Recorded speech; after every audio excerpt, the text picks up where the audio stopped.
happy Thursday. Welcome to Spicer and Company. I'm Sean Spicer. And I'm Lindsay Keith. Well, there's a lot to get to today, Sean. The jobs reports came in with some great numbers. Roger Stone will be here, and it's just a couple weeks before his prison sentence is scheduled to begin. And then later in the show, actor Scott Baio. He catches Hollywood red-handed on their bias, and he'll show us the proof himself. We also have former Speaker of the House, Newt Gingrich, to discuss what the president's message needs to be leading up to November, and he'll weigh in on calls to defund the police as well. Yeah, this message of law and order and safety may actually help the president's re-election bid, and we're going to ask that of Newt Gingrich in just a moment. But first, I want to show you a video clip of a Harvard graduate who just lost her dream job. The job that I had worked really hard to get and meant a lot to me just called me and fired me because, which I just got. My job that I worked really hard for. Wow, that's pretty sad, right? I mean, I feel bad for her. She has a dream job. She worked really hard. But what did she do, or post maybe is the answer, that led to this, you might ask? Well, I'm going to show you the video that she posted before that one that led to all of this. And I'm going to let you be the judge. You probably won't feel sad for her after you see that. But first, well, Seattle had its Chaz zone, so of course, New York needed a Chaz zone. And a bunch of protesters occupied City Hall following the City Council's vote that slashed nearly $1 billion of funding from the New York Police Department. And check this out, during the protesters, one of the protesters called out a black police officer. Check this out, he called him a black Judas. Take a listen. You guys go to clown college for like 26 weeks for those stupid hairdresser has to go to school for longer than you do. When you can't even read a history book. Yeah? I know where you come from. You should know better. You should know better. Traitor. Traitor to your people. You're like black Judas. Man, those officers, they just sit there and take it, which is unbelievable. Here now to talk about the rise of the extreme left, the toppling of the statues, and the defunding of the police, former Republican Speaker of the House and author of a brand new book, Trump and the American Future, Solving the Great Problems of Our Time, Newt Gingrich. All right, well, welcome to the show, Speaker Newt Gingrich. Congratulations on the new book. Sean, it's great to be back with you, and it's an exciting time. It's exciting and tumultuous. Mr. Speaker, in the book, you talk about Trump and the future, and I know you start off by talking about these tumultuous times, but one of the things in the first chapter that you mention is that, yes, Trump won, but it wasn't decisive. And you say, let's not get fooled. We got our work cut out for us. The last couple days, we've seen a lot of this defund the police, rather.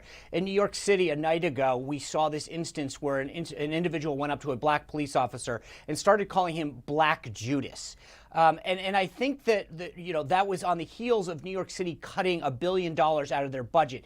You've been an expert on messaging, and you led the Republicans back into the promised land with the contract with America. Do you think that right now Trump should use this opportunity to really contrast his law and order stance with the Democrats and the far left going after this defund the police, making the country less safe message? First of all, I think the message ought to be more than law and order. The message ought to be that every American has a right to be safe. And when you look at Chicago, where 18 Americans were killed on one Sunday, the worst Sunday since 1950. You look at New York, where the best you can say is that the modern left is insane, because they have a dramatically rising murder rate. They have people rioting in the streets. They have people taunting the police. And de Blasio's answer to a crime wave is to cut down the number of police and not bring on 1,300 rookies. So the police force is going to shrink. The morale of the police everywhere in America is down. So they're going to say, gee, do I really want to rush over and help you? Or maybe I ought to be really careful. And I think we're moving into, as we just saw in Seattle, a period of substantial crime and substantial loss of life. And interestingly, when a 16-year-old black young man is killed in Seattle 2 nights ago, you don't see Black Lives Matter. You don't see any of the television networks, because he was killed by a criminal, and therefore he's not part of the political theater that they want to have. But it's truly, we're entering a period right now that's going to be very dangerous, and particularly dangerous for poorer Americans who are in neighborhoods where the predators are going to feel like the police aren't going to be here, so nobody can protect you from me.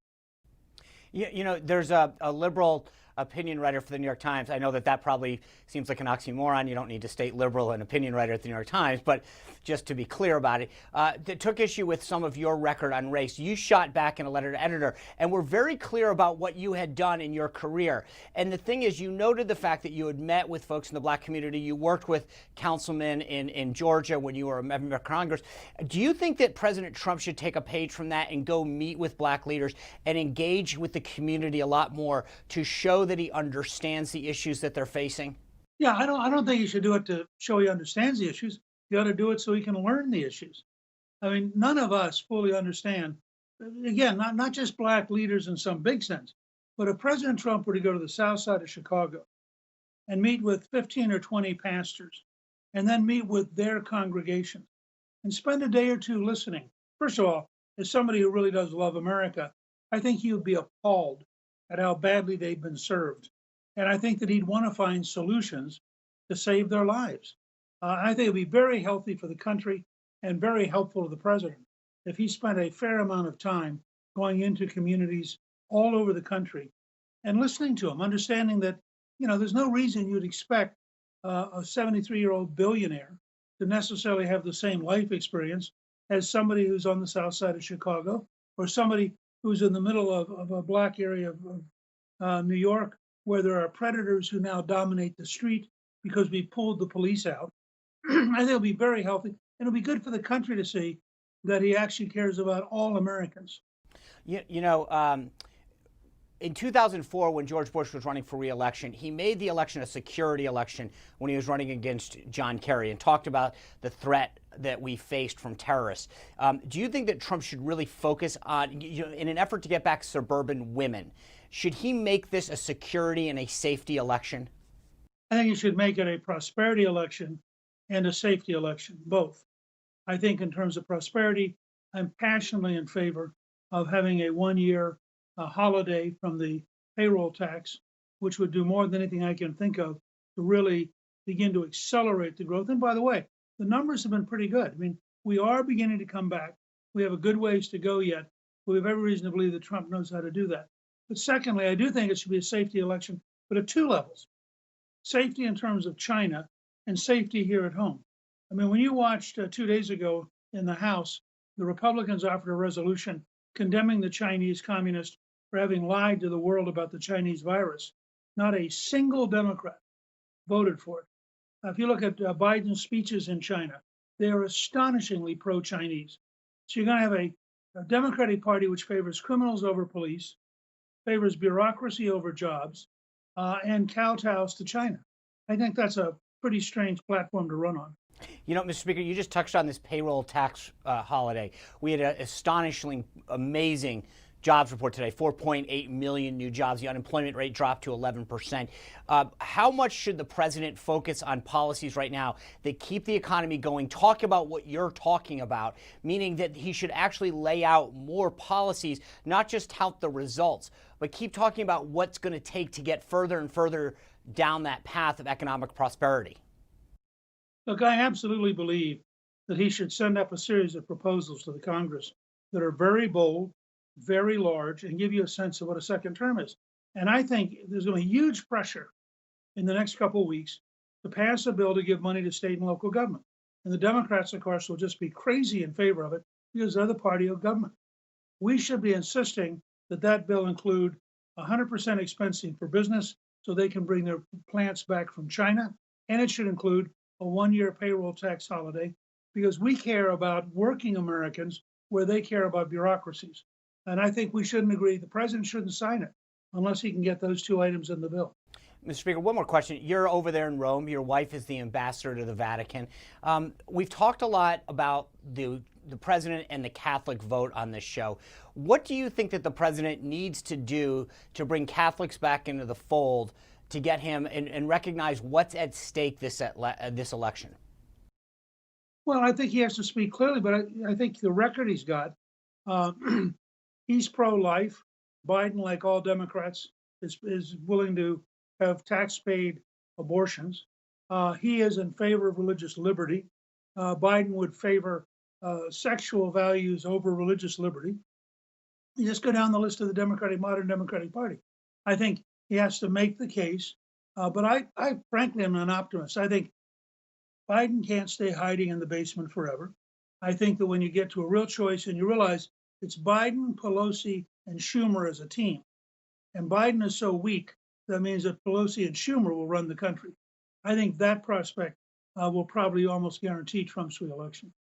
Interesting.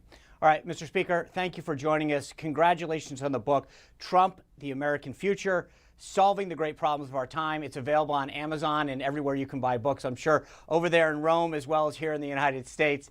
Thank you again for being with us, and be safe, sir. Well, good to see you, and come back and visit us again. I will. I look forward to it, sir. All right, remember the video I showed you at the top of the show of that Harvard grad that lost their dream job? Well, we're going to show you the video that actually sparked all of that. You're not going to believe why she actually got fired. We've got Tim Graham of the Media Research Center. He's going to be here to break it all down. Then we showed you the video yesterday of Scott Baio being slammed by an ABC executive for being a Trump supporter. Well, now we've got Scott here. He's going to give us a take on the Hollywood's bias that exists. And later, the company will weigh in on President Trump's plans for the 4th of July at Mount Rushmore.